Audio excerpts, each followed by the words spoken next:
Halo semuanya, pada kesempatan kali ini kami akan membahas materi tentang perencanaan audit dan prosedur analitis.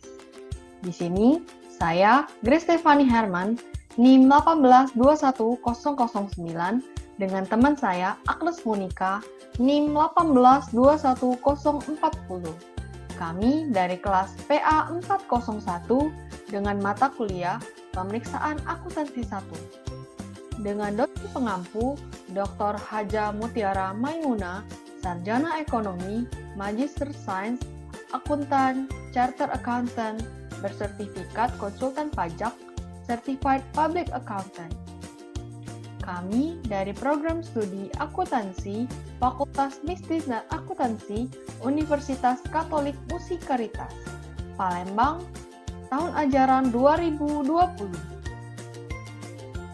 Selanjutnya, berikut merupakan data diri kami. Saya, Grace Stefani Herman, lahir di Palembang pada tanggal 30 Mei 2000 dengan teman saya, Agnes Monica, lahir di Palembang pada tanggal 21 Agustus 2000. Sebelum kita masuk ke topik utama, di sini ada 3 alasan utama mengapa auditor harus merencanakan penugasannya dengan tepat. Yang pertama, untuk memungkinkan auditor mendapatkan bukti yang tepat dan mencukupi pada situasi yang ia hadapi. Yang kedua, membantu menjaga supaya biaya audit tetap wajar. Yang ketiga, untuk menghindari terjadinya kesalahpahaman dengan klien. Selanjutnya, ada 2 istilah resiko yang perlu kita ketahui. Yang pertama, resiko audit yang dapat diterima, yakni ukuran seberapa besar auditor bersedia menerima bahwa laporan keuangan akan dapat salah saji secara material setelah audit diselesaikan dan pendapat wajar tanpa pengecualian telah dikeluarkan. Yang kedua, risiko inherent, yakni ukuran penilaian auditor atas adanya kemungkinan salah saji yang material dalam suatu saldo akun sebelum mempertimbangkan keefektifan pengendalian internal. Selanjutnya, berikut merupakan bagan perencanaan audit dan perancangan pendekatan audit. Pada kesempatan kali ini, kami akan membahas 4 poin teratas. Yang pertama, menerima klien dan melakukan perencanaan audit awal. Yang kedua, memahami bisnis dan industri klien. Yang ketiga, menilai resiko bisnis klien. Yang keempat, melaksanakan prosedur analitis pendahuluan.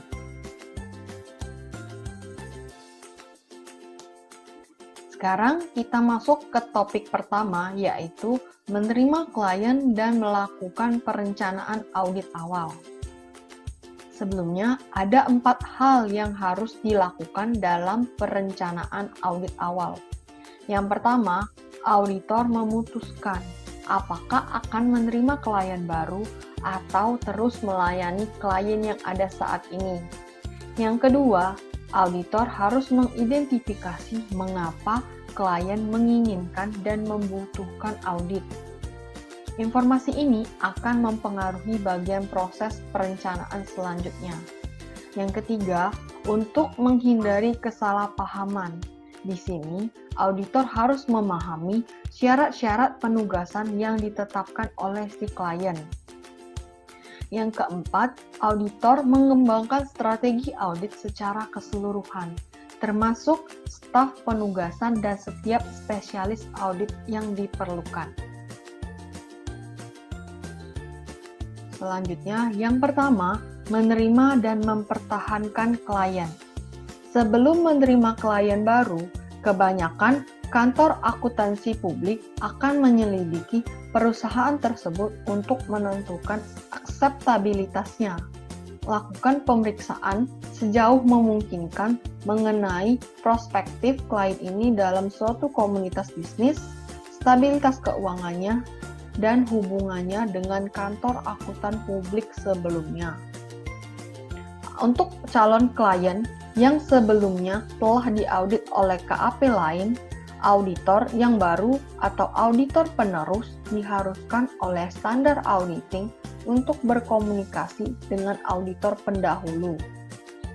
Selanjutnya, mempertahankan klien. KAP mengevaluasi klien-klien yang ada saat ini untuk mengetahui apakah ada alasan untuk menghentikan audit. Auditor dapat mengundurkan diri setelah mengetahui bahwa klien tidak memiliki integritas. Dan KAP dapat memutuskan untuk menolak meneruskan KAP karena resikonya sangat tinggi, seperti berkaitan dengan lembaga pemerintahan.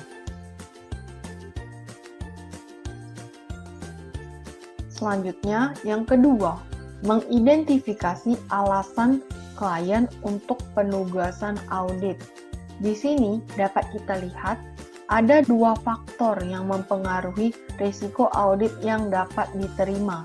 Yang pertama, pemakai laporan keuangan yang mungkin. Hal ini dapat ditentukan dari pengalaman sebelumnya dengan klien, serta diskusinya dengan manajemen. Yang kedua, maksudnya menggunakan laporan keuangan. Seperti yang kita ketahui, sebelum melaksanakan penugasannya, auditor harus memperoleh informasi tambahan mengapa klien memerlukan audit ini, serta kemungkinan adanya gunaan laporan keuangan. Selanjutnya, yang ketiga, memahami klien. Di sini diperlukan pemahaman yang jernih tentang syarat-syarat penugasan. Hal ini harus dimiliki oleh KAP maupun klien. Dan adapun syarat auditing yang mensyaratkan bahwa auditor harus mendokumentasikan pemahamannya dengan klien dalam bentuk surat penugasan atau yang kita kenal dengan engagement letter. Surat penugasan ini mencakup perjanjian untuk memberikan jasa-jasa lain seperti SPT pajak atau konsultasi manajemen. Dan surat penugasan ini memuat perjanjian tentang fee. Surat penugasan ini bertujuan untuk menginformasikan klien bahwa auditor tidak dapat menjamin semua tindakan kecurangan dapat ditemukan.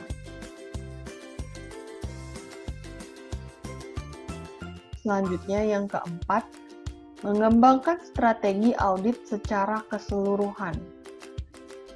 Di sini ada dua. Yang pertama, memilih staf untuk melakukan penugasan. Di sini, auditor harus menempatkan staf yang tepat pada penugasan agar sesuai dengan standar auditing dan untuk meningkatkan efisiensi audit. Kita tahu pertimbangan utama dalam penentuan staf adalah kebutuhan akan kontinuitas dari tahun ke tahun. Yang kedua, mengevaluasi kebutuhan akan spesialis dari luar. Di sini, standar auditing menetapkan persyaratan untuk memilih spesialis dan mereview pekerjaannya. Di sini, auditor harus memiliki pemahaman yang memadai tentang bisnis klien ini untuk mengetahui apakah spesialis ini memang diperlukan. Selanjutnya, kita masuk ke topik yang kedua, memahami bisnis dan industri klien. Di sini ada faktor yang dapat meningkatkan pemahaman atas bisnis dan industri klien. Yang pertama, penurunan yang signifikan pada kondisi ekonomi baru-baru ini di seluruh dunia mungkin akan meningkatkan secara signifikan risiko bisnis klien. Yang kedua, teknologi informasi yang menghubungkan perusahaan klien dengan pelanggan dan pemasok utama. Yang ketiga, klien telah memperluas operasinya secara global yang seringkali melalui joint venture atau aliansi strategis. Yang keempat, teknologi informasi mempengaruhi proses internal klien yang meningkatkan mutu dan ketepatan waktu informasi akuntansi. Yang kelima, semakin pentingnya modal manusia dan aset tidak berwujud lainnya telah meningkatkan kerumitan akuntansi serta pentingnya penilaian dan estimasi manajemen. Yang keenam, banyak klien yang memungkinkan telah berinvestasi dalam instrumen keuangan yang kompleks, seperti obligasi utang yang dijadikan jaminan.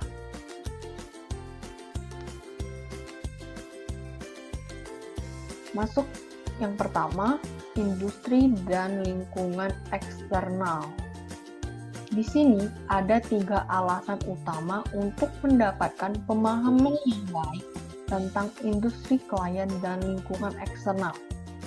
Yang pertama, risiko yang berkaitan dengan industri tertentu dapat mempengaruhi penilaian auditor atas risiko bisnis klien dan risiko audit yang dapat diterima, dan bahkan dapat mempengaruhi auditor dalam menerima penugasan pada industri yang lebih beresiko, seperti industri simpan pinjam dan asuransi kesehatan.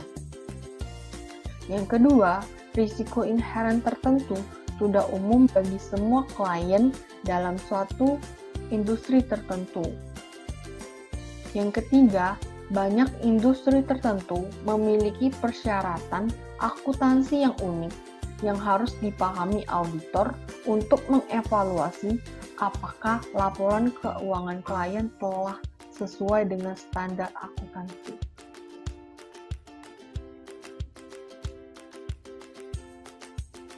Yang kedua, dalam operasi dan proses bisnis dapat dilakukan dengan 2 cara. Yang pertama, kunjungan ke pabrik dan kantor.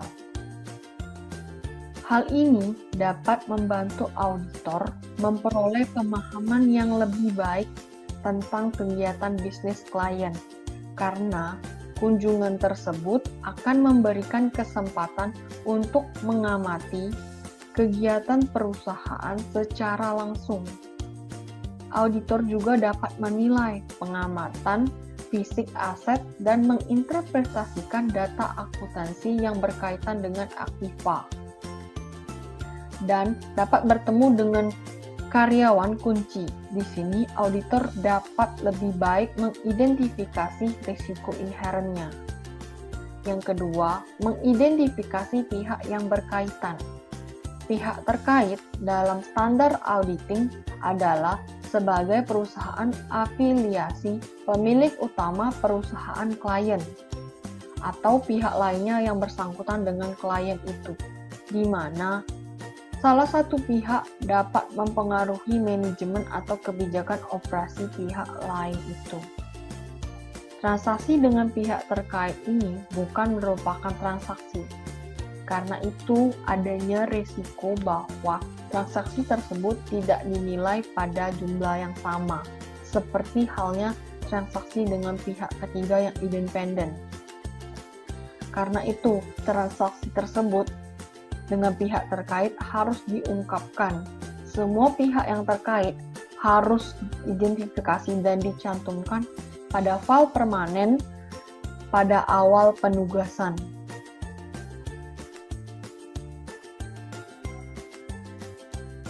Yang ketiga, manajemen dan tata kelola.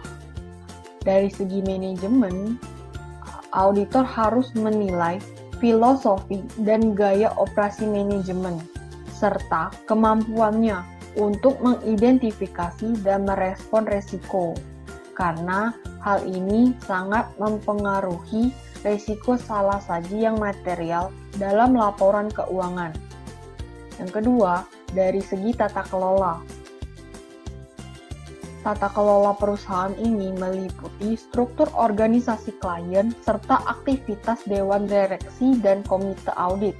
Di sini, auditor harus memahami bagaimana dewan dan komite audit dalam mengawasi, termasuk mempertimbangkan kode etik perusahaan, serta membacakan notulen rapat perusahaan.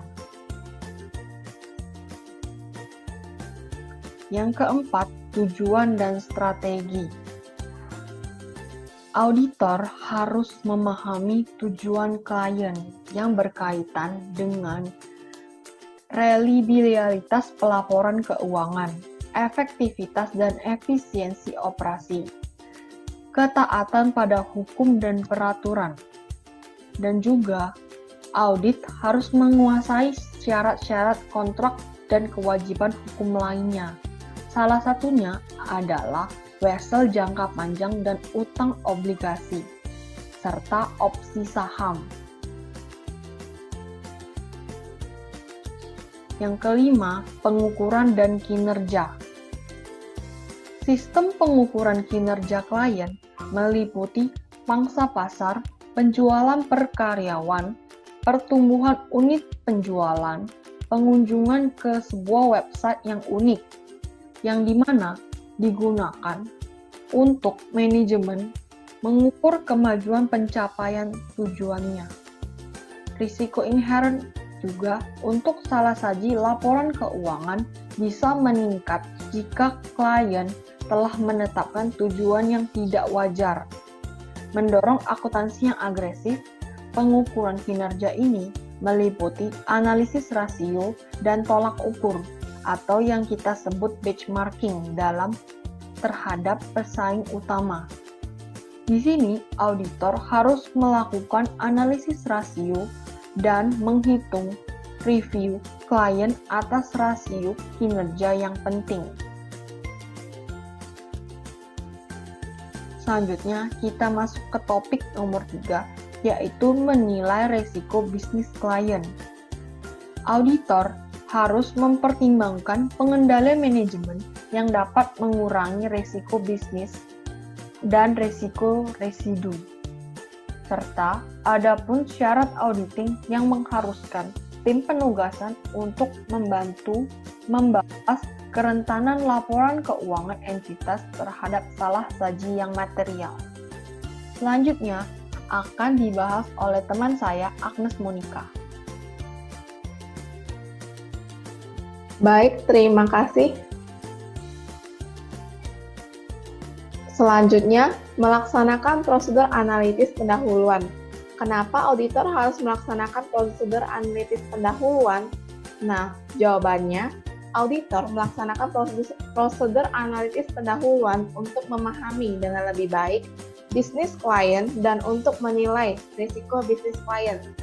Salah satu prosedur tersebut membandingkan rasio klien dengan benchmark industri atau pesaing untuk mengindikasikan kinerja perusahaan. Selanjutnya,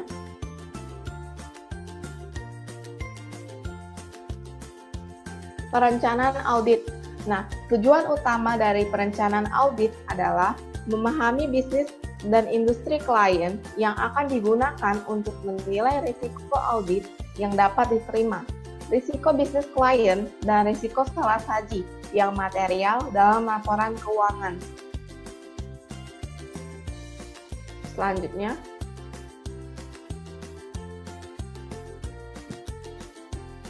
prosedur analitis sendiri didefinisikan oleh SAS 56 atau AU 329 sebagai evaluasi atas informasi keuangan yang dilakukan dengan mempelajari hubungan yang masuk akal antara data keuangan dan non-keuangan yang melibatkan perbandingan jumlah yang tercatat dengan ekspektasi yang dikembangkan oleh auditor. Di sini terdapat 3 prosedur analitis yang dapat dilaksanakan pada salah satu dari ketiga waktu selama penugasan. Yang pertama, prosedur analitis diwajibkan dalam tahap perencanaan yang bertujuan untuk membantu menentukan sifat, luas, dan penetapan waktu prosedur audit. Nah, yang kedua, prosedur analitis seringkali dilakukan selama tahap pengujian audit. Nah, ini sebagai pengujian substantif untuk saldo akun Nah, pengujian ini sering dilakukan dalam hubungan dengan prosedur audit lainnya. Yang ketiga, prosedur analitis juga diwajibkan selama tahap penyelesaian audit yang berfungsi sebagai review akhir atau atas salah saji yang material atau masalah keuangan dan membantu auditor mengambil pandangan objektif akhir pada laporan keuangan yang telah diaudit. Selanjutnya,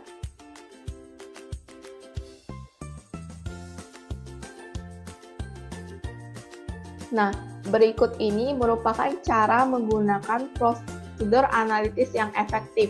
Yang pertama, dengan membandingkan saldo yang belum diaudit dengan ekspektasi independen tentang berapa seharusnya saldo itu. Nah, yang kedua dengan cara menelaah pola penyimpanan. Alih-alih menganalisis setiap penyimpanan itu secara terpisah, jadi disimpan secara terpisah. Nah, yang ketiga itu dengan cara mengidentifikasi penjelasan yang masuk akal menyangkut fluktuasi yang tidak diharapkan dari pengetahuan tentang klien dan industri sebelum mengajukan pertanyaan kepada manajemen klien. Dan yang terakhir, dengan cara mengevaluasi penjelasan manajemen secara cermat, termasuk mempertimbangkan bagaimana setiap penjelasan itu mempengaruhi semua saldo akun yang diragukan. Selanjutnya,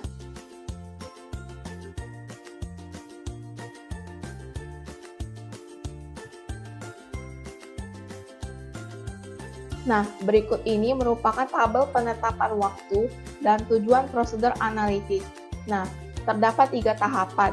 Tahapan pertama itu adalah tahapan perencanaan yang diwajibkan. Tahapan kedua, tahapan pengujian, dan tahapan ketiga, tahapan penyelesaian diwajibkan. Terdapat 4 fase. Fase pertama, memahami industri dan bisnis klien. Pada tahap perencanaan, ini merupakan tujuan utama.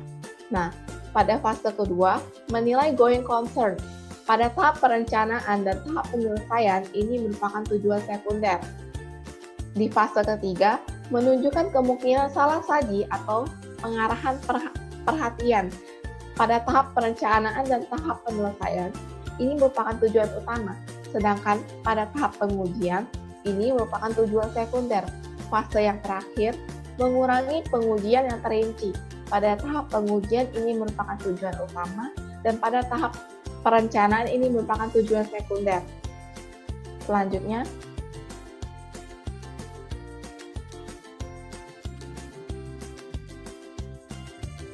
terdapat 5 jenis prosedur analitis. Yang pertama, membandingkan data klien dengan industri, yakni yang bertujuan untuk membantu dan memahami bisnis klien dan sebagai indikasi atas kemungkinan adanya kegagalan keuangan. Nah, yang kedua, membandingkan data klien dengan data yang serupa pada periode sebelumnya dengan cara membandingkan saldo tahun berjalan dengan tahun sebelumnya. Nah, yang ketiga, membandingkan data klien dengan data yang diperkirakan klien.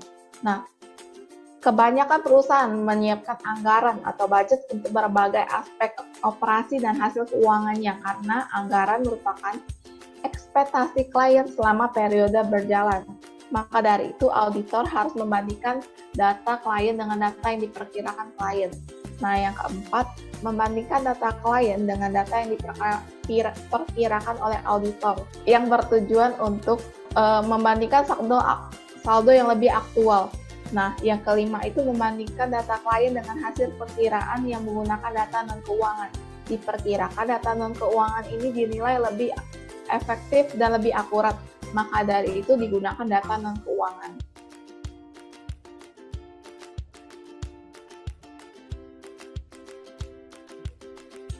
Selanjutnya, perbandingan dan hubungan internal yang bertujuan untuk memperlihatkan penggunaan analisis rasio yang luas. Nah, berikut ini merupakan tabel perbandingan dan hubungan internal. Pada rasio perputaran bahan baku untuk perusahaan manufaktur, kemungkinan salah saji persediaan atau harga pokok penjualan atau keusangan persediaan bahan baku. Yang kedua, komisi penjualan dibagi dengan penjualan bersih. Kemungkinan salah saji pada komisi penjualan. Yang Poin ketiga, retur penjualan dan potongan harga dibagi dengan penjualan kotor. Kemungkinan salah saji pada misklasifikasi retur penjualan dan pengurangan harga atau retur yang belum tercatat sesudah akhir tahun. Pada poin keempat, nilai penyerahan tunai asuransi jiwa atau tahun berjalan dibagi dengan nilai penyerahan tunai asuransi jiwa tahun sebelumnya. Terdapat kemungkinan salah saji pada kesalahan mencatat perubahan dalam nilai penyerahan tunai atau keliruan mencatat perubahan. Poin kelima, masing-masing beban manufaktur sebagai presentasi dari total beban manufaktur. Kemungkinan salah sajinya yang signifikan dari masing-masing beban total. Selanjutnya,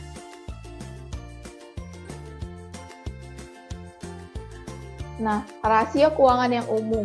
Terdapat 4 rasio keuangan yang umum. Yang pertama,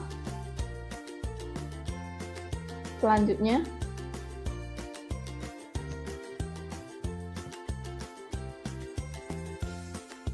A. Kemampuan membayar utang jangka pendek. Terdapat 3 rasio untuk mengukur likuiditas. Sebelumnya, perusahaan membutuhkan tingkat likuiditas yang wajar untuk membayar utangnya ketika jatuh tempo. Maka dari itu, terdapat 3 rasio untuk mengukur likuiditas.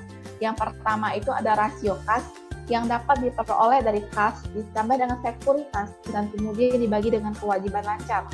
Yang kedua, rasio cepat, yang dapat diperoleh dari kas ditambah sekuritas ditambah piutang usaha bersih dan kemudian dibagi dengan kewajiban lancar. Yang ketiga, rasio lancar, yang diperoleh dari aktiva lancar dibagi dengan kewajiban lancar. Selanjutnya,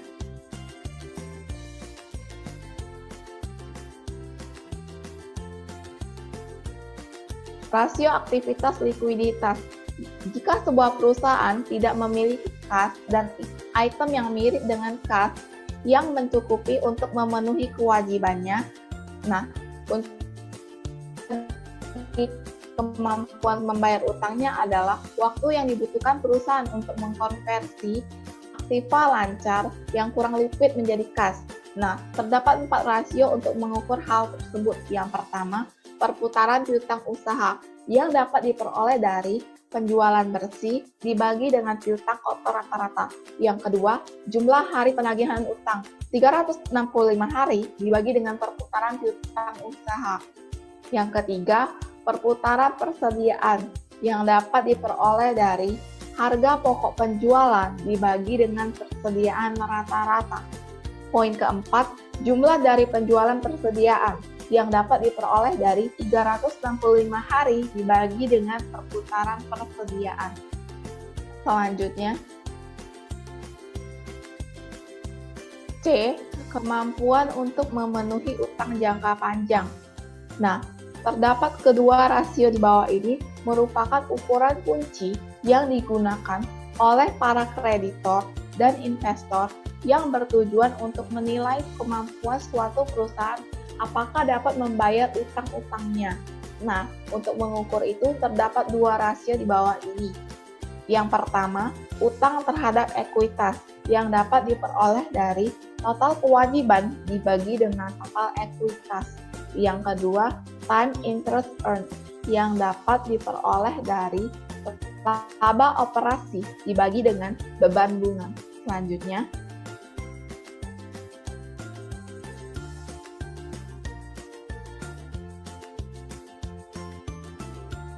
rasio profitabilitas.